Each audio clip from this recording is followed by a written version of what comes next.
अस्सलाम वालेकुम। Welcome to my channel novelist. चाहतों का सफ़र एपिसोड नंबर 4।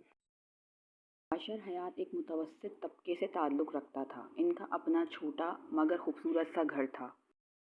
घर में अशर के अलावा इसकी माँ और एक बहन थी। अशर की 2 बहनें और एक अशर इकलौता भाई था।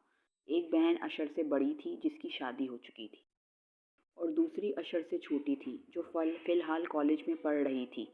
अशर के वालिद का बचपन ही में इंतकाल हो गया था। इसकी माँ ने बहुत मेहनत से तीनों को पाला था।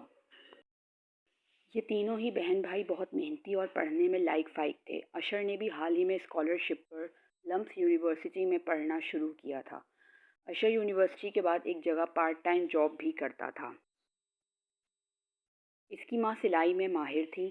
कुछ इसके वालिद की पेंशन, कुछ अशर की तनख्वाह और कुछ इसकी माँ की सिलाई की वजह से घर का खर्च मुश्किल चल रहा था। अशर ने सोच लिया था कि वो लम्स से अपनी पढ़ाई मुकम्मल करने के बाद अपना बिजनेस शुरू करेगा। अशर खामोश तबा, पढ़ा लिखा, हाजिर जवाब और खूबरू लड़का था। भले इसके हालात अच्छे ना हों, लेकिन कुछ कुदरती तौर पर वो ज़रा सा भी तैयार होकर बहुत अच्छा लगता था। जिस तरह से रामीन के पीछे लड़कों की लाइन लगी रहती थी, अशर पर भी बहुत सी लड़कियों की नज़रें थीं।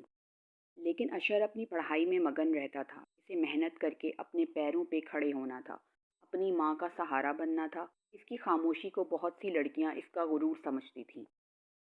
रामीन बीबी, आपसे मिलने आपकी दोस्त आई हैं। मुलाजमा ने रामीन के कमरे में आकर इत्तला दी।